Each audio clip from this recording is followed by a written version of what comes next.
Welcome back to the DFS Special. I'm your host, your DFS Jerusalem, coming to you live from the list. You got 150 entries, and then you're a shark, and I don't fuck with you. So there's too much good shit on here. This is the often imitated, never duplicated. I'm here with my lovely co-host. Thank y'all. Stay safe. Enjoy. I may have been calling in to work. You're gonna be in the running for the Snowflake of the Year. Get your shit together with your snowflake. I'm at the crib, man, and I'm just finishing up. Stop. Throw them bitches in the main. I'm telling you. You're gonna see the results, bro. You're gonna see it. Just this is what's really gonna help you out. You know how I feel about the home dogs. There's a lot of fight in the home dogs, and I really think a lot of shit to go over tonight. Who that scored all them points over there? Player of the night. Get him in your lineups. Get him in there. And let's go get this money. Thursday, let's go, and remember, in the sweatshop, we always keep it 300.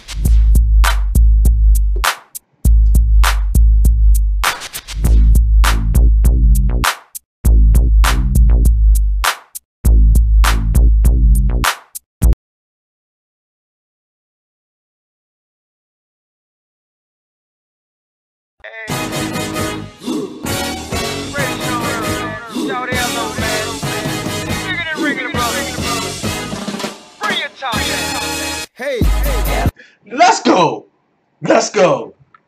It is officially MLB opening day. We ready to rock. We are up in here. It's going down. Yes. Finally, MLB, we are back in the mix, ready to get it in. They know. Let's go. Let's ice trade a game. Do what we do. Same thing we did last year. Let's go ahead, go in, and begin to chop up the first MLB slate of the season. First things first, shout out to the homie Brandon Flood. Shout out to Edward McAdams, Steven Smith. What's up, big homie? Daniel D. Lefurio Robinson in the spot. Yo, Andrew Vitale, man. What's up, big homie? That's the guy you need to talk about. Talk to when you're doing your parlays and joints. Yo, let's get it in. All right. First things first. Want to just discuss briefly, really quick. Just want to discuss briefly. If you're new to what I do and what's going on here in the sweatshop, I am your DFS Jerusalem. You can follow me, of course, here on Twitter at DFS Jerusalem. Yo, let's go. It's gonna be a long, fun, wild ride this MLB season. NBA coming to a close. The regular season that is coming to a close. We've got playoffs still jumping off, but for the most part, man, we are going to be live we're going to be rocking this thing out with MLB, right? So let's jump right into it, man. Let's jump right into it. First thing we're going to do, I want you to have a look on RotoQL. This is the site that I'm going to be using. Love RotoQL. It did a lot of justice for me last year, and not so much of building all my lineups, but just helping me to compartmentalize and put guys that I want in the places where I wanted them. So, and you're going to see that as we continue and you're inside the VIP with me and we build lineups together. You're going to see exactly how to do that. So, let's take a look. First thing we're going to do is go over to DraftKings. We're going to have a look at how the slates shake out. And see, this is beautiful, man. This is where throwing them in the main kind of come from, okay? First things first, you've got 3 games in the early. That's going to kick off at 12:40. You've got 9 games at 3:05, that's going to serve as our main slate, and then you've got 6 games in an afternoon slate, which some of those 3:05 games, the main games, some of those are gonna bleed into that. Some of them are gonna bleed into that. Okay, some of the 6 games, because it's not like there's 45 games playing. It's only the same 14 teams, but they're gonna all bleed into each other.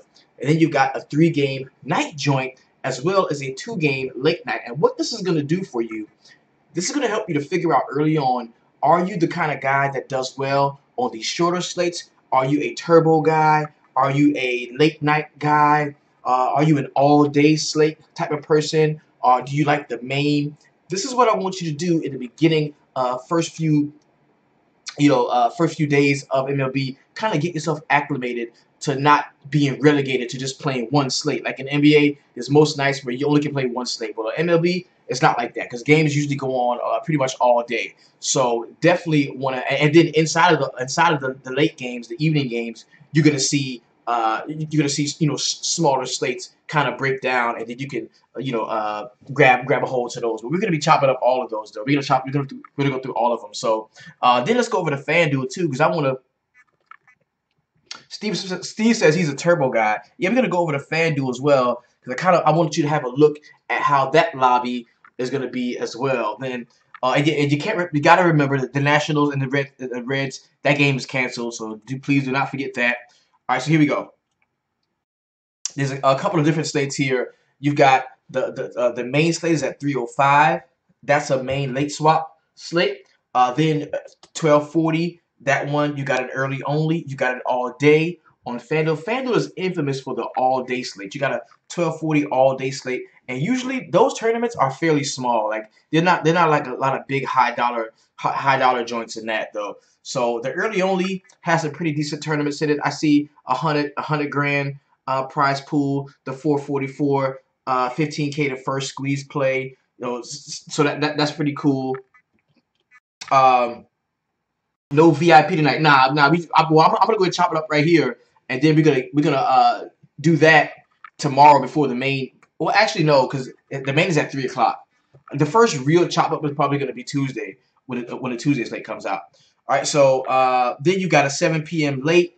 You got a 4:05 afternoon only, which you're gonna see, kind of smaller buy-ins there. So your main slate that you're gonna want to attack if you're really trying to get into it is gonna be that 3:05 joint. With I believe 9 games should be in there. Okay, so let's go ahead, man. Jump right into it, man. We're gonna be working from RotoQL, and what this show is about, what this show is normally gonna be about throughout the season, is taking a look at pitching. What we want to do right here, we want to look at pitching. We want to look at field conditions, any injury news or notes that we may be having. Just anything that we look at in an initial standpoint. Okay, this is not where we're gonna go and build our lives, because honestly, until the rock solid defined batting order comes out, you cannot set anything in stone. The thing is, the batting orders should come out way before lineups lock. That's the difference between this and all of the other shit. Like you'll probably know the complete batting order for the 10 o'clock game at 7 o'clock, before 7 o'clock. Very different from NBA, where you don't know who's playing until damn near tip-off or after tip-off sometimes. All right, so we're going to be looking. Let's go ahead and first jump into that early 3-game joint. Just so, because I know some of you are like me, you're going to be playing it, okay? Now, this is good. The beautiful thing about RotoQL is it's going to tell you, what the dew point is. That doesn't matter if you get a dew point above 70. That's really great. It's going to tell you the chance of rain, the wind. Like right now, well, it's domed anyway, so it doesn't really matter. But in parks where the elements is exposed, then that's definitely going to be a place where you want to pay attention to. Definitely. Now, if we go, another thing I want you to take a look at too is park factors, because I think park factors does a really good job of telling us which are positive places to hit. It's like parkfactors.com is a really good place. Yeah, see, yeah. This will tell you, and you go here, and what you can do is you can look at pretty much any one of these parks, and it'll tell you, a good place or the better places to hit. Like the number one place to hit is Coarse Field. Then you've got Miller Park for batters. You got Great American Small Park, Cincinnati. You got Yankee Stadium. So keep impressed with this. This is parkfactors.com. Really cool, easy site. Really good. Let's look at that. AT&T Park, the worst place to try to hit home runs, and it gives each park a grade too. So I want you to also be abreast to that as you go. Look at US Cellular Field. Ooh, I love that spot. I'm gonna make some money in US Cellular Field this year, baby. I know I am. So that's another resource that I definitely want you to use. So let's go ahead and jump right into it and chop the first 3 games. All right. So we've got John Lester and Jose Urena. Jose Urena is a guy that can go out and get hit up. Like he rarely gets straight up punished in shells. Like he rarely gets destroyed. But you can lay a hold to him. You can, especially left-handed bats. Quick question from Steven Smith: how is the Rangers park for hitting? Well, when it's hot, it's really great. When it's hot, it's really great. But Ordinarily, it's the 7th ranked park in the league. Arlington, Texas, Global Life Park. 114 is their park factor, and what this means is that from 2010 to 16, it produced 114 runs for every 100 runs produced in an average MLB park, and 113 home runs for every 100 home runs hit around the rest of the parks in the league, which gives it a park factor of 114. So this is a plus park. This is if you got bats here, you want to play big bats in this spot. You got bad pitching, you got big bats, strike them up. Is what they're saying in Globe Life. That's how it's going to be this year. That's how it was last year too. That's just a park. It is what it is. Okay. So now we've got Chicago Cubs and the Miami Marlins. We've got a 7.5 implied point total. We know a lot of things that's happened throughout the season or the off season with the Miami Marlins trading away Giancarlo Stanton and getting back in return guys like Sterling Castro, still having Justin Bour returning, who is pretty solid left-hand bat, not really great lefty though. And Cameron Maybin, a guy who I think should be leading off, is at 2.9. So this is a ragtag, horrible lineup. And I think that John Lester in the early slate is going to be a very popular pitcher, a guy that you can most easily use. So I do like John Lester here. It has him getting 15.2 points. I can see him scoring more than that. So this is DraftKings cool, yeah. So John Lester, Freddie, 2 homers in ATL. Braves, I'm calling it. I get. So I like John Lester here, but I can tell you this. I like the Chicago bats way more than I like John Lester. I don't have to play John Lester here at 10.9, but I know I'm not playing Jose Urena, and I also know on the early slate, stacking up the Chicago Cubs is just an easy way to go. I mean, you look at Ian Happ at 4.6, Chris Bryant, Anthony Rizzo, Wilson Contreras at 4.8 is a player like Kyle Schwarber in a lefty-righty matchup at 4.6. Definitely a guy you can use. Even look at this. This lineup is ridiculous, bro. Jason Hayward at 3.4, Addison Russell. Those guys can swing too. So you can stack this straight up, or you can wrap this around. Maybe from Addison Russell all around to Ian Happ, and be fine with this one.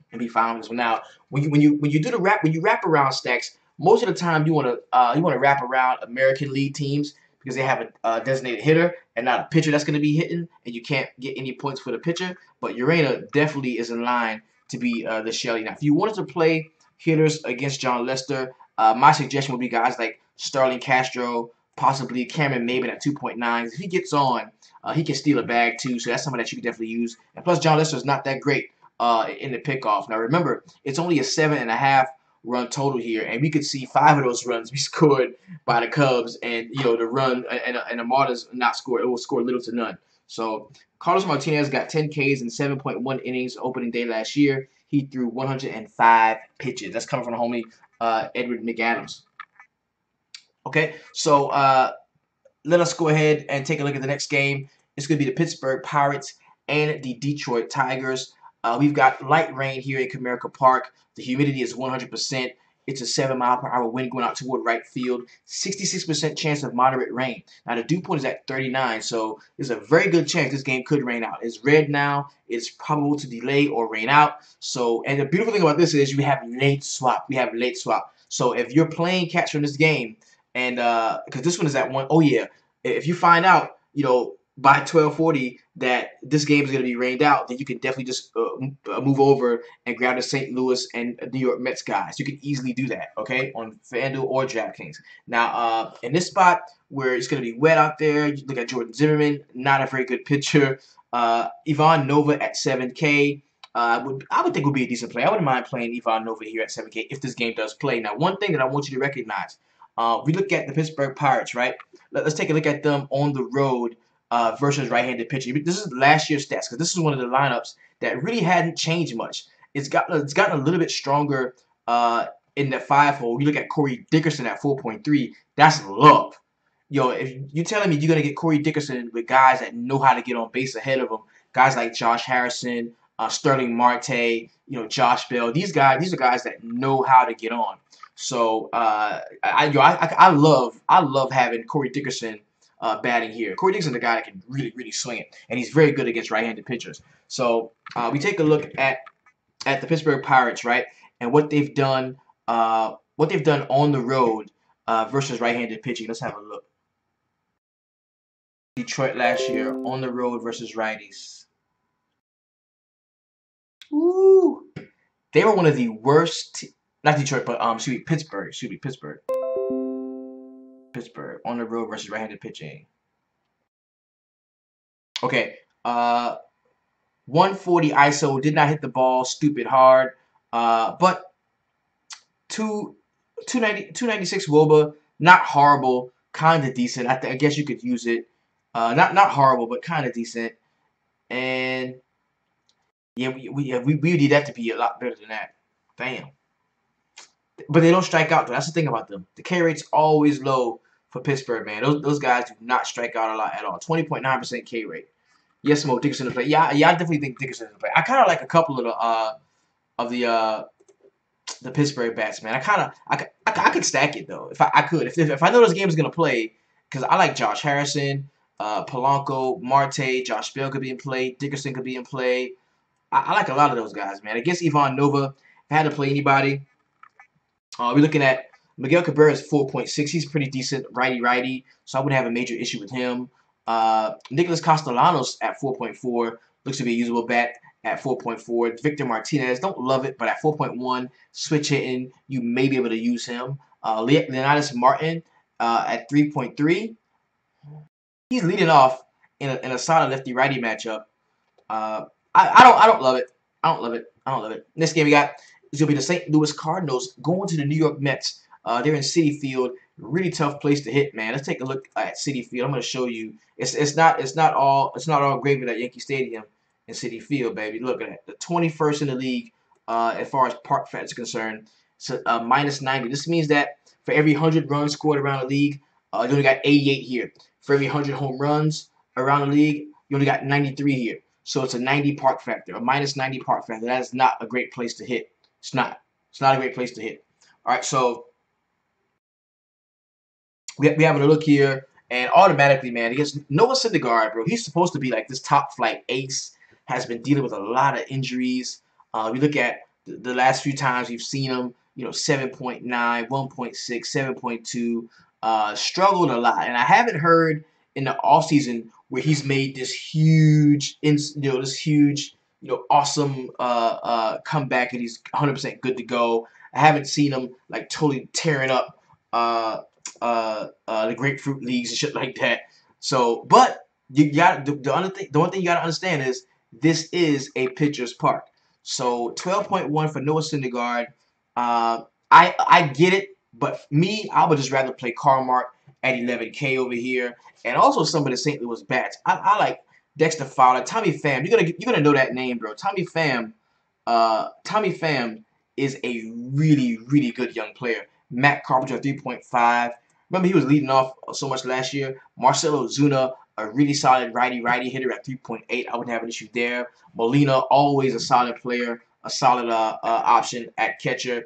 Jet Jorico 3.2. I got like a lot of this. Even Paul DeJong at 3.4. And I'm not saying Syndergaard's going to go out there and get hit up or anything like that. I don't foresee that happening. But I definitely think that the St. Louis Cardinals would be the way to go. And I do like Carlos Martinez here. I want to have a look at what the Mets did last year. Well, this team changed a little bit. I mean, Nimmo leading off. You got Cespedes, who's in line for an MVP type season, I believe. Jay Bruce, Todd Frazier came over from the Yankees. Cabrera's still there. Adrian Gonzalez came over. Travis d'Arnaud is there. Ahmed Rosario. He should be making that leap to be like an everyday solid shortstop here. So, the Mets don't look as bad as they did last year. They don't look as bad as they did last year. So I want to have a look and see what they do on the at home versus right-handed pitching. Let's have a look at the Mets to see what they do. Okay, 183 ISO, not bad. Only a 328 WOBA, 322 WOBA, 183 ISO, with a 19.2% K rate. That was last year. And see, and as the games or the stats update themselves, we get a little bit more data behind us. we'll be able to pull back into that bag, man, and really pull out some really great plays. So if I want to play any bats against Carlos Martinez, I probably won't. It would be, maybe Cespedes at 4.2, Jay Bruce. I want to grab a leadoff guy. I suggest in every lineup you have 2 leadoff guys. And one guy that's leading off from your stack, and just another random leadoff guy that you really like. I suggest that. Leadoff guys, because those guys generally are are guys that can steal bases too, and they're leadoff guys for a reason because they have that speed, and it's lovely when you can get a guy to get on base and then get a steal. It's the same as getting a home run. If a guy gets on base and steals 2 bases, that's the same as hitting a home run. Same as hitting a home run, all right? And then Cabrera at 3.2, I think is going to be usable as well. If you wanted to play him against Carlos Martinez, but I really like the Cardinals as a stack and the Chicago Cubs as a stack, like most other people will. And I think Pittsburgh kind of for the low could be a stack that we look at as well. But remember, this is a game that could be postponed or delayed. It's probable to delay or rain out, so you've got to stay abreast of that. Now let's go ahead and jump into the main slate of games. And in this spot, we're going to be taking a look a little bit deeper at some of the pitching prospects. First game we got is going to be the Minnesota Twins going to Baltimore to take on the Orioles here. Now, Camden Yards, tell them about Camden Yards. Great place to hit. We love to go to Camden Yards to hit. I'm going to show you how it ranks. Here we go. This is the 5th ranked park in the league, man. A plus 115 park factor. That means for every 100 runs produced around the league, you get 108 here. For every 100 homers hit, every 100 home runs hit around the league, 122 are hit in Camden Yards. So if you got big bats that you like, or guys that are in great spots, this would be the place to hook them up. So right off the rip, a couple of guys that are standing out to me against Dylan Bundy, and Dylan Bundy actually showed some flashes, man, some really good flashes of being a solid pitcher last year. Look at that. Remember that the 50-point game he had against Seattle, the 32 against that. He showed some flashes. He really did. He showed some flashes of pitching wonderfully. So if he comes out on opening day and pitches well, it would not really surprise me. It wouldn't really surprise me.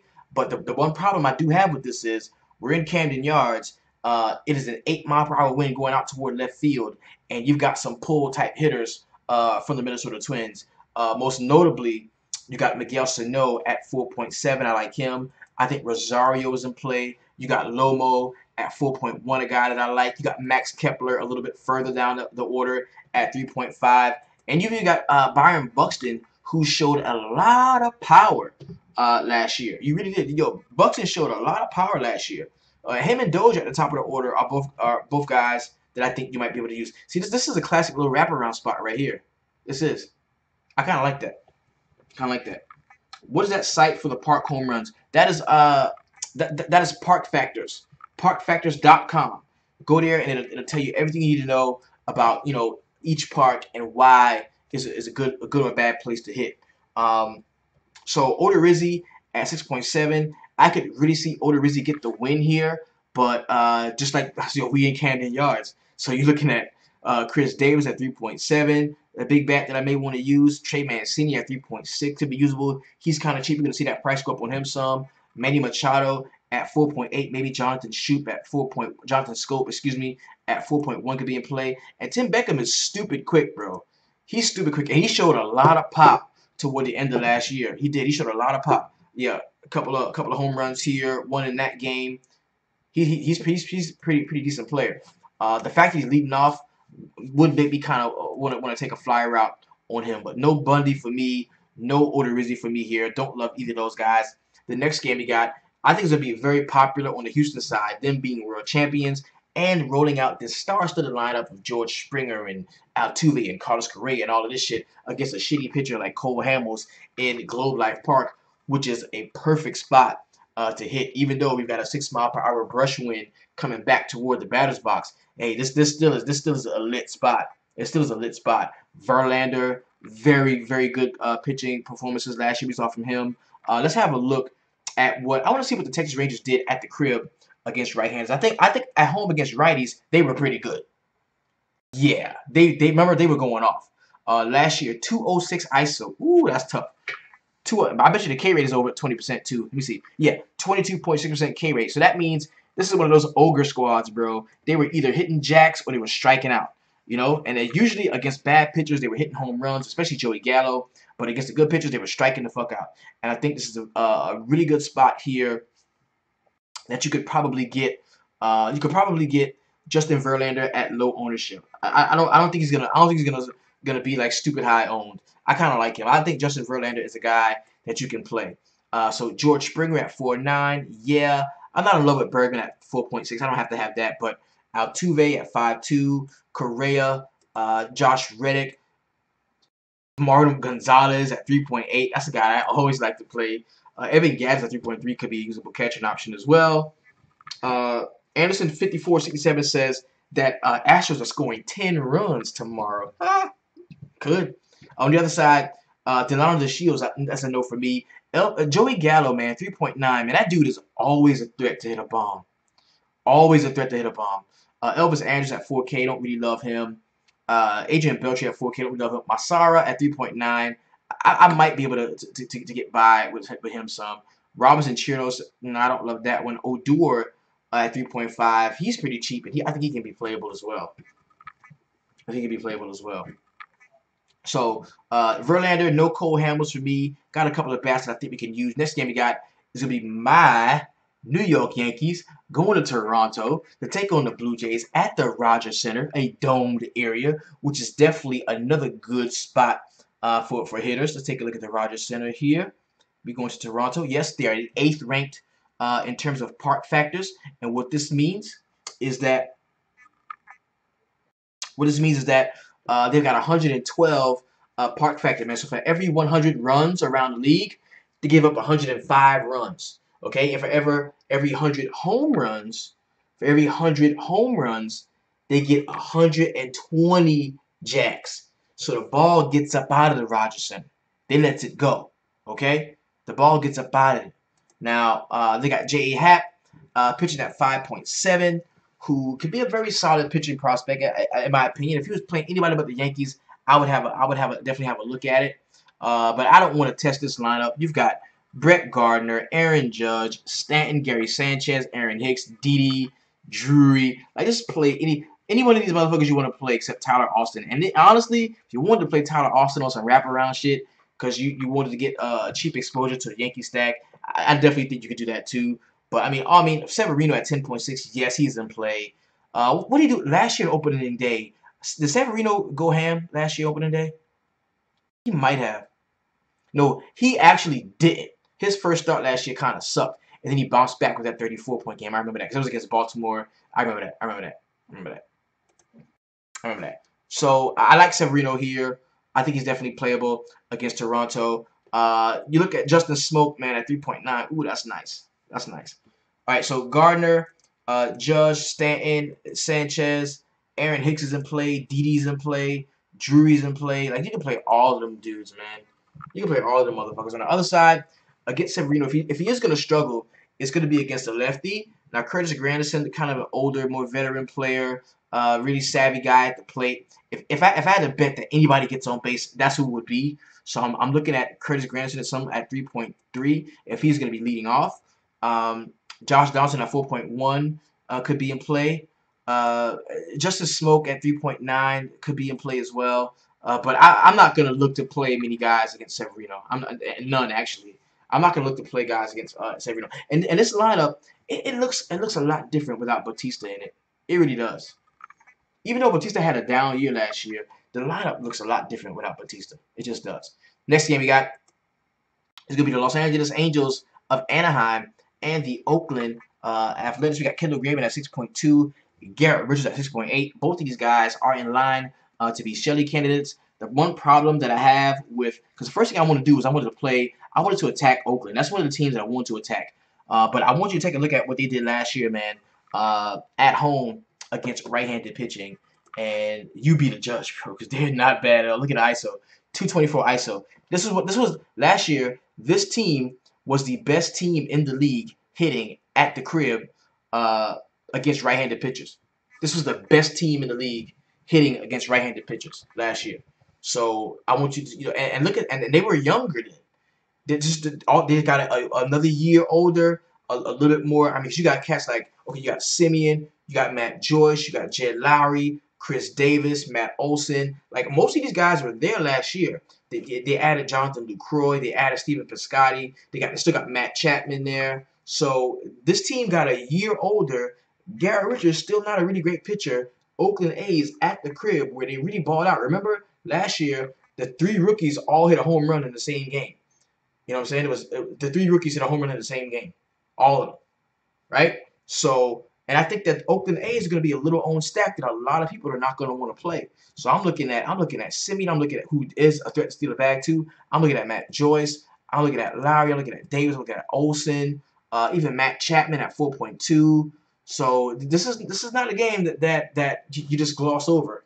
This is where you win tournaments. You win tournaments when you got a little owned stack that's in a very good spot that not a lot of people are going to be on, and everybody's playing all of the Yankees and stacking all of the Houston Astros, and while everybody's doing that, you know, you stack a team like this and they go out and they crush, and you will find yourself at the top of tournaments really quick. On the other side against Kendall Graveman, you know, how could Mike Trout not be in play? he's Mike Trout. He's 5.4, but he is Mike Trout. Upton, J-Up's got hella pop. You can use him at 4.7. Cole Calhoun in the 5-hole looks pretty solid. And how did the Reds let go? Mo, you doing MLB every night this time? Yes. How could you let Zach Cozart go? You look at what, for me, okay, a lot of people are going to say Votto was like the MVP of that team. But, yo, Zach Cozart could have made a case to be like the team MVP for the Cincinnati Reds last year. How did they let him go? Like, Zach Cozart is a fucking beast. And I love Zach Cozart. At 3.9, you know, that could be batting further down the order and people really not fuck with him. Zach Cozart could go out and crush tomorrow. I mean, he's a solid righty hitter, just an all-around good hitter, bro. I really like Zach Cozart here. And he's a guy that's, I think, definitely a threat. Definitely a threat. All right? Am I making my call? My call? Is that my call? Does that just make my call? Nah, that's not my call. Next game we got is going to be the Philadelphia Phillies. In MLB, does pricing matter? No. MLB, no. Okay, the only place where pricing really matters in MLB is pitching. It's pitching. That's the only place. Because the whole thing about getting your pitchers in MLB is you don't want to pay up so high that your bats suck. Okay? Get the bats you want first. Settle for your pitching. Don't ever settle for bats. Don't settle for bats. You settle for your pitching. Settle for pitching. Don't ever settle for bats. Get the bats you want, bro. I'm serious. Get the bats. If you got, I guarantee you, if you make a lineup and you've got the pitchers that you want, but some bats you kind of settle for, that shit's gonna tank. But if you got the bats that you want, like you really got the bats you want, and the pitching that kind of everybody is kind of putting you on, and you're not really sure, and you're still gonna be good. If your bats go off, you're gonna be good. Because pitching is so you know, subjective, because everybody has to play pitchers. There's way more batters than there are pitchers, way more spots for batters than there are pitchers. So you have a better chance of being unique as far as your bats go. You have a much better chance of having a unique lineup because of your bats. There's just some pitchers who motherfuckers will not play. You know what I'm saying? There's just some pitchers who people are not gonna play. And nobody's gonna play him because they're shitty and they're not gonna do well. And this, see, like in MLB and NBA, there's that guy. There's an Isaiah Taylor. You know what I'm saying? There's a Tyler Eulis, in you know, in NBA. In NFL, there's that guy too. There's the 3K running back, but there's no pitchers like that. That's not it. MLB, no. MLB, if a pitcher is 5.2. Do not play that motherfucker. Sorry.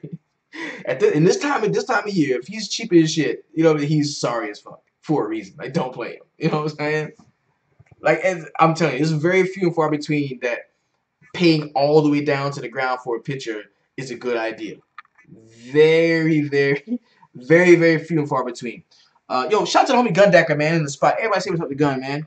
William Flowers says Philadelphia Atlanta could be a good game. Steve Smith says Mo on DK, based on what you're saying about the bats, would a Verlander stack with the Oakland bats be a good idea? A Verlander stack? What do you mean? Like if you play well, Well, I can't. Well, we can't really say what a good idea is until we have the automatic true blue batting orders in front of us. We can't really say that. We don't until we got them in front of us. We don't know. Now I'm gonna tell you the most popular stacks are gonna be Houston. Are gonna be if you're looking to be log jam with a bunch of motherfuckers, Houston is gonna be very popular. The Yankees are gonna be very popular. Boston is probably gonna be very popular. If you're looking to just tie with a bunch of motherfuckers. You know what I'm saying? If you're looking to cash on some cash game shit, that's a good cash stack. You got cash stacks, you got tournament stacks. That's a good cash stack. Okay?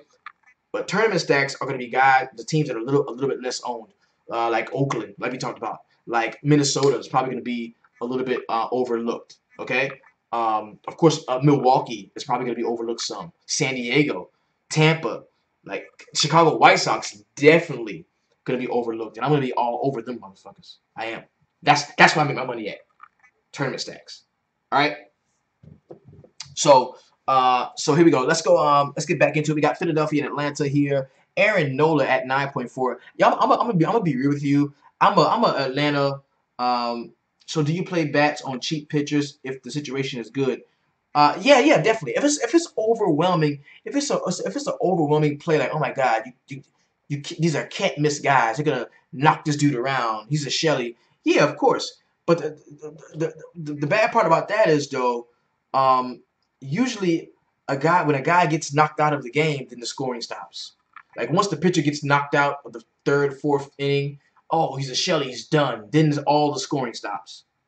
So you got this Yankee stack that you're playing against a Shelly pitcher, and then you got three home runs or whatever, and after that it's over. So now you got blue balls because you thought that this Yankee stack was gonna get you 150 points by itself, and yet they ran the pitcher off in the fourth inning, fourth inning, and now nobody's scoring anymore because it's over. And then now they're taking dudes out, and now Aaron Judge doesn't even get his fifth at bat or fourth at bat. You know what I'm saying? You know what I mean? That's how it happens like that sometimes. So, talking about this game, right? All right, Aaron Nola, Julio Teheran. I'm gonna jump out the gym on this one, man, because I think this is a low-scoring game. I really do. I think this is a low-scoring game, and I'm to be honest with you, Julio Teheran.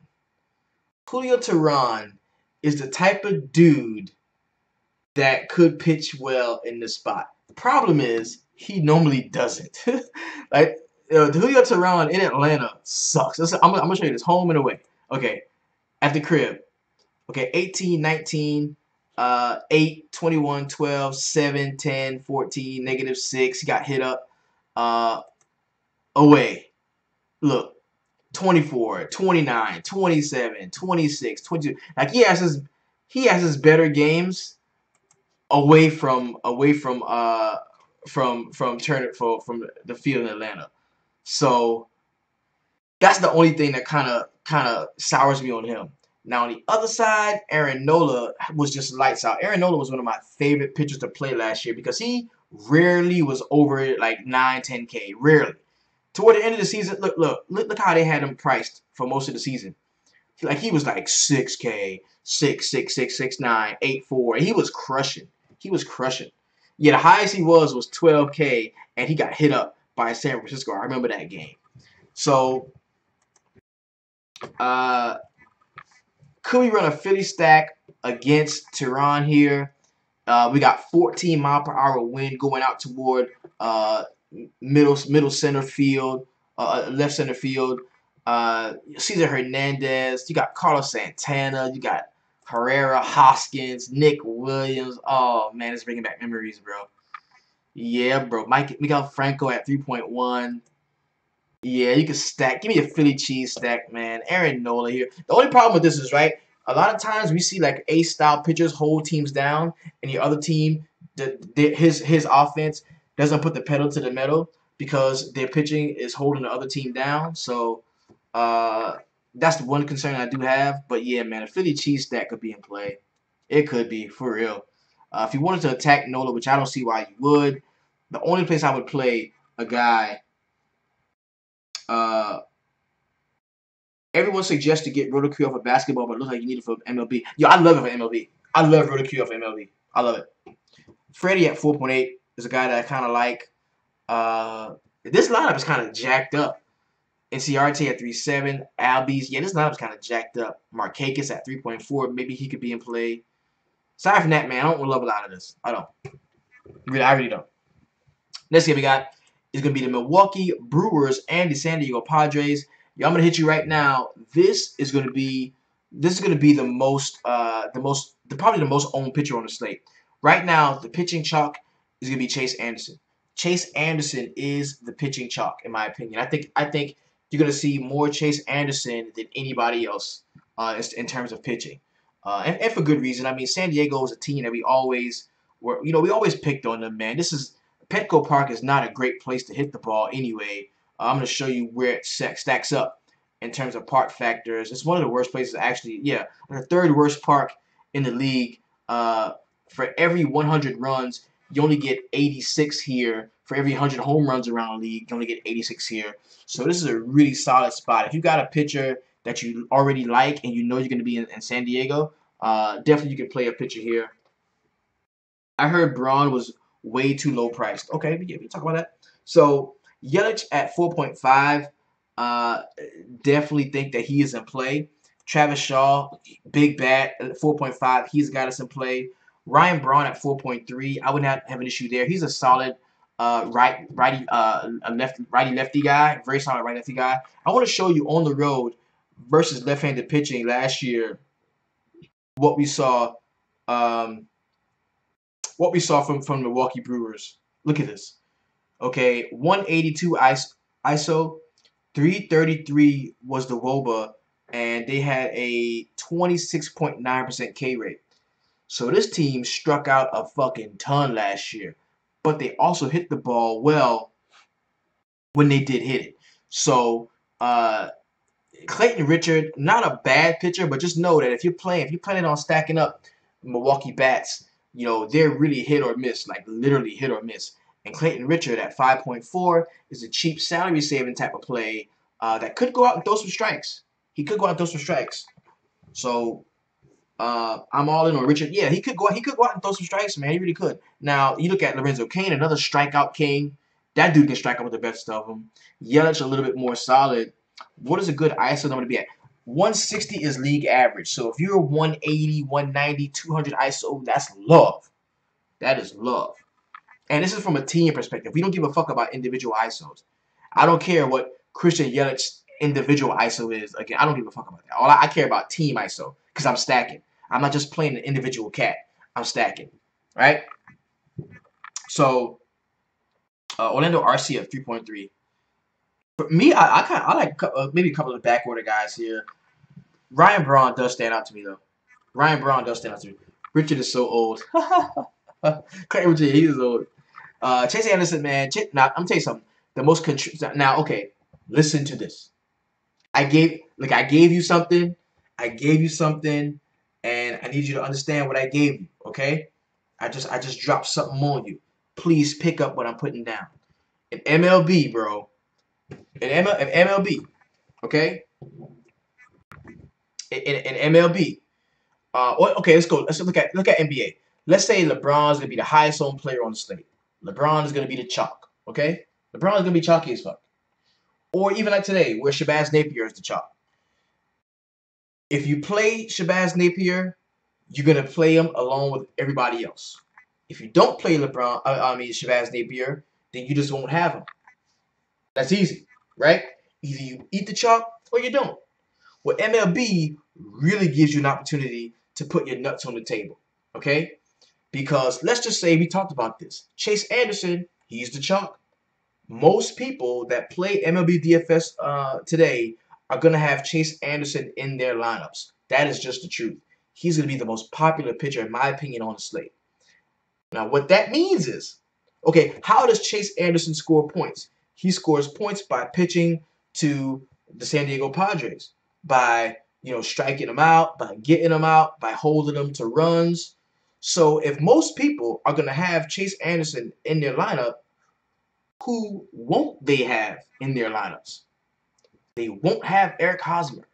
They won't have Freddie Galvis. They won't have Austin Hedges. They won't have Chase Headley. They won't have Will Myers. They won't have Emmanuel Margot. They will not have San Diego Padres. And I'm telling you, you look at this lineup, it's a lot better lineup than it is last year. And I think a lot of folks are going to get caught up on San Diego and not being good and them not being good last year. But this is a very different lineup, bro. Look at this shit, bro.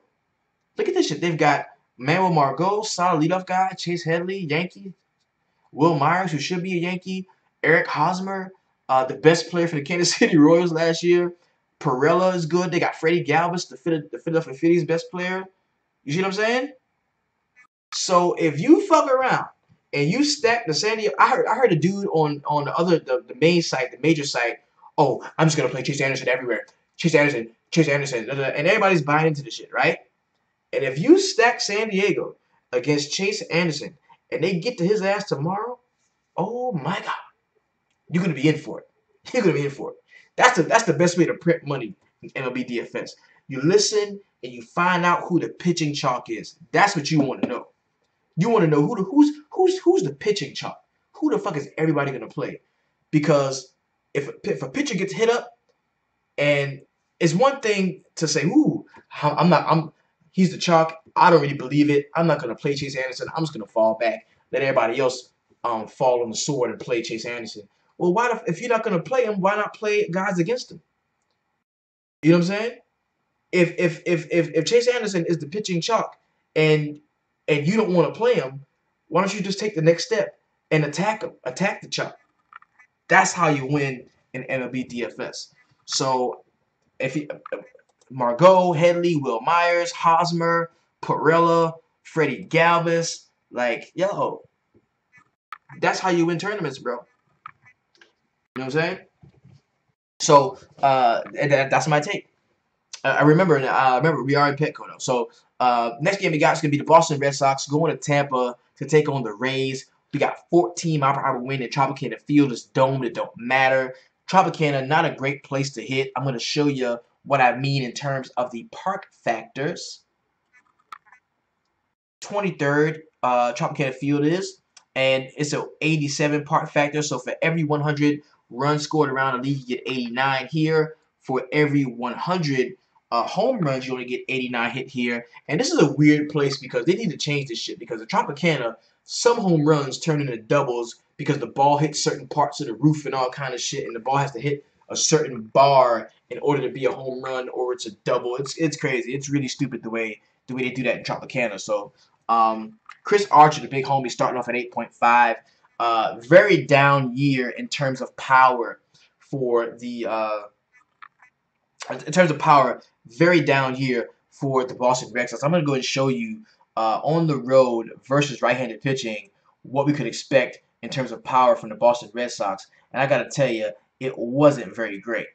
It wasn't very great. I'm talking 154 ISO, way below the league average, 305 wOBA, which is decent, and a 20.3% K rate. Now, that's why they brought in JD Martinez. That's what Dejon Allen. Say what's up to the big homie. What's up, my guy? Yeah, that's why they brought in guys like JD Martinez. But we're gonna see, the maturity of people like Rafael Devers, Andrew Benintendi here. Chris Archer, man, not a great year for him. He did finish off the season, I think, with like a sore elbow or something like that, but he should be good to go now. And Chris Archer at 8.5, I think I'm gonna take a shot. I think I'm gonna take a shot.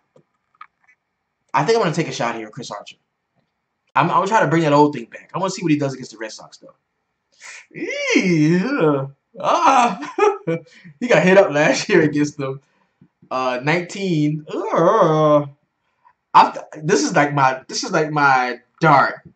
This is like my dart. Nobody's gonna play.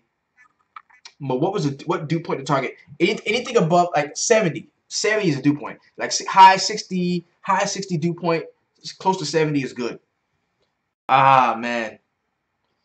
Archer, bro. You know how I feel about Chris Archer. That's my guy. That's my guy. And everybody's gonna play Boston too. And they're gonna remember how bad Archer was at certain points during the season last year. I want to show you, man, because he was kind of like shitty. Look at that, -3, 7, -1, -5. Like he was kind of shitty last year, bro. Don't do it.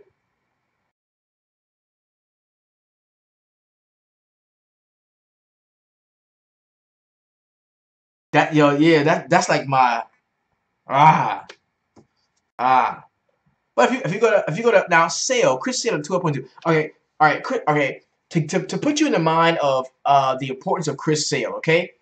To put you in the mind of Chris Sale, um, think about not this season's Westbrook, but think about Westbrook from the year before this season, where he was like 13.9, 14,000, and people were like, fuck no, I'm not paying no damn 14,000 for Russell Westbrook. And he went out and scored like 95 points.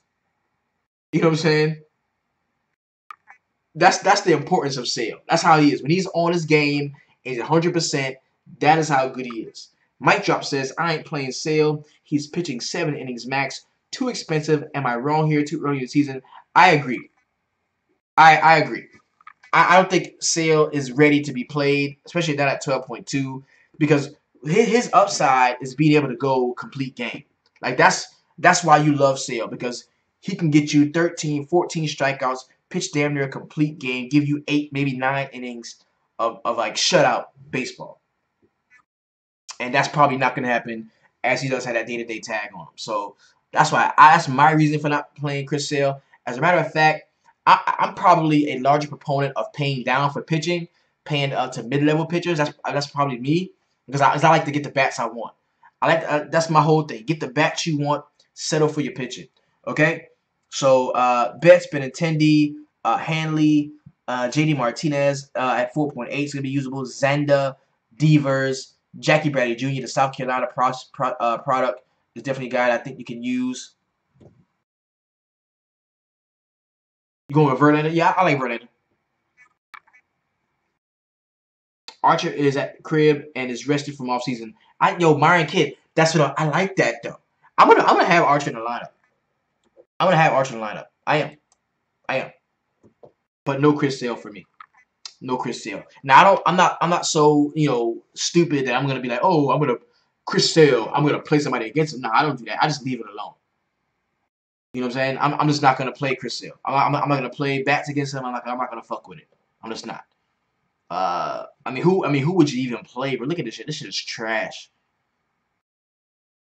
This is trash. Tampa Bay Rays are trash, bro.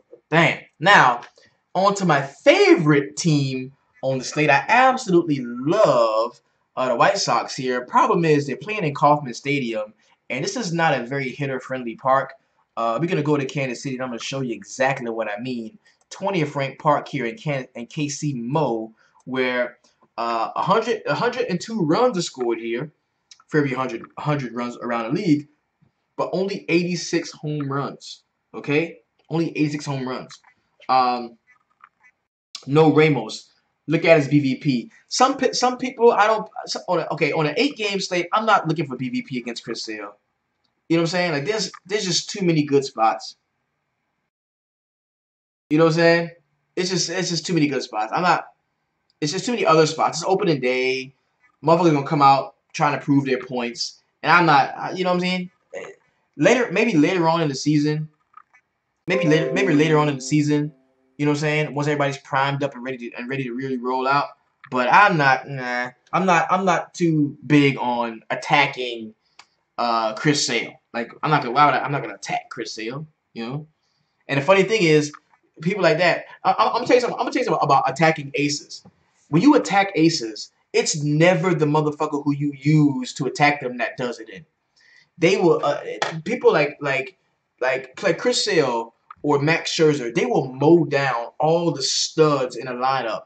But look at this dude batting 8th and be like, yeah, I'm gonna just strike this dumbass out and throw some bullshit, and the dude hits a home run. And now they're giving up their 1 run, and that's it. You know what I'm saying?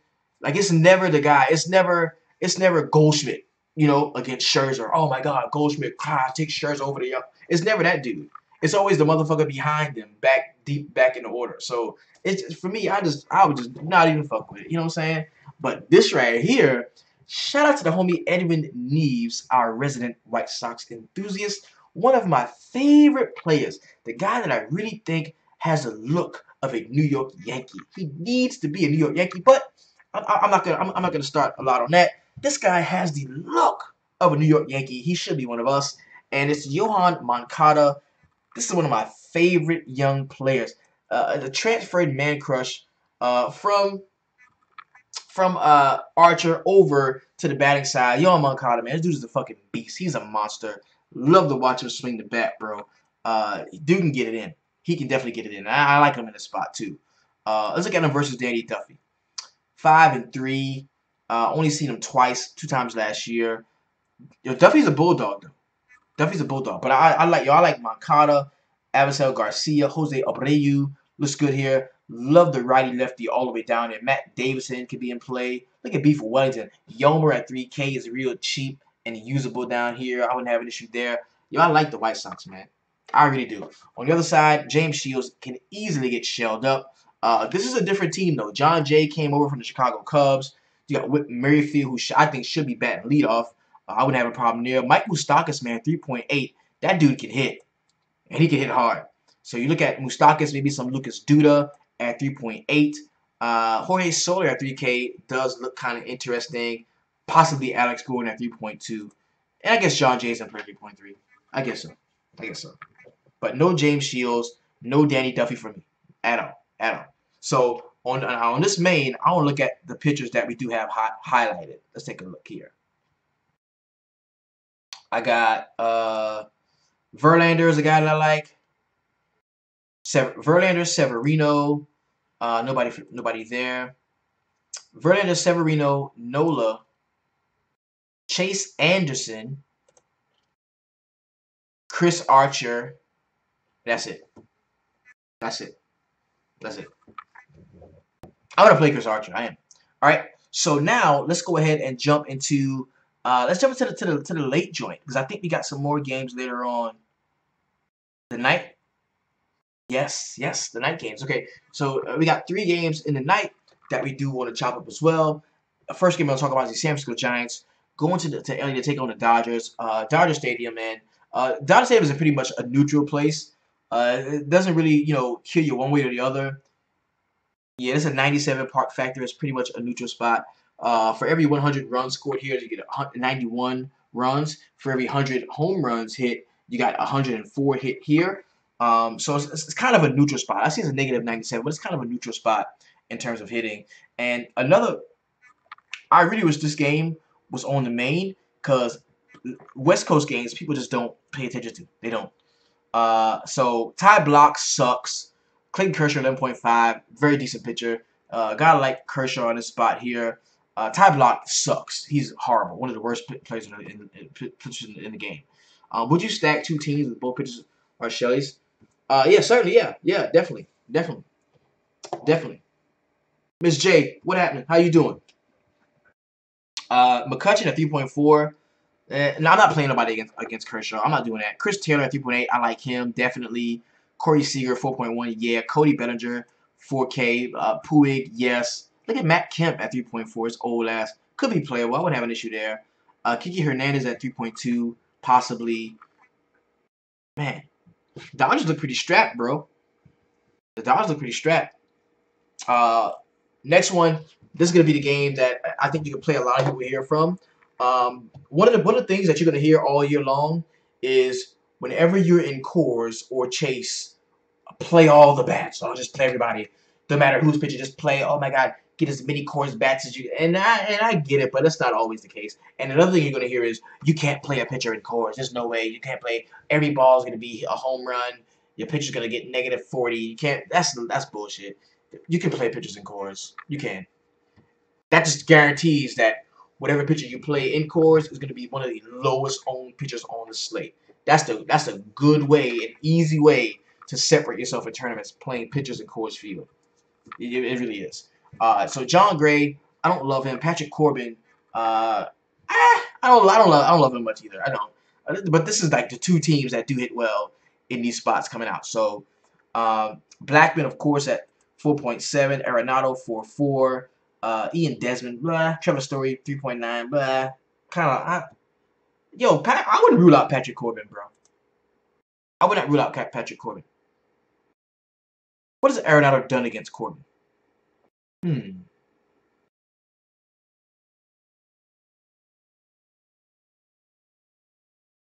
4-2-21. I wouldn't rule out Patrick Corbin in the late. I mean, you got to play somebody in the late, and I wouldn't rule out Patrick Corbin. I really wouldn't. Patrick Corbin was getting it in last year. Look at him at home. At home, 15, 27 last time against Colorado, -8, 32, 31. I wouldn't rule out Patrick Corbin in the late. I wouldn't. But against John Gray, Peralta, Pollock, Goldie, Jake Lamb, yo, it's play Lamb against righties. That's kind of a rule too. If you bring a right-handed pitcher up against Jake Lamb, you could definitely play Lamb here. Definitely. Avila at 3.3. I wouldn't have an issue playing him as well. Gerard Dyson 2.8. That's so cheap for Gerard Dyson. 2.8. That might be usable. All right. Then you got Cleveland and Seattle. We have Felix Hernandez at 6.1. Corey Kluber at 10.7. Corey Kluber, one of my favorite pitchers in the league. You can easily play him. The Indians were always a good team to stack last year. From Lindor to Kitmus to Ramirez to Edwin Encarnacion. They now have Yonder Alonso. Lonnie Chisenhall was decent. Tyler Nyquin, I don't love him. Bradley Zimmer was okay in some spots last year. Would not have an issue with any number of your Cleveland bats. On the other side, D. Gordon leading off against Corey Kluber. Nah, I don't love that one. Nah. I'm not gonna play people against Corey Kluber. I'm not. But if you're gonna play anybody, I would play like Cano, a guy who knows how to hit right-handers, or possibly Kyle Seager. You know, that's as far as I would go. Look at Ichiro still out here stealing. Back in Seattle. All right, so that is all of the games that we have for today. Yo, it's going to be a very solid opening day. I am so looking forward to seeing all the beautiful screenshots of all of the DFS Sweatshop members that's going out and kicking ass, taking names, and getting to the money. If you play cash games, do your cash game thing. If you play in tournaments, go ahead and take them bitches down. But no matter what you do, bro, you always keep it real, keep it honest, and keep it 300. Peace. I'm out.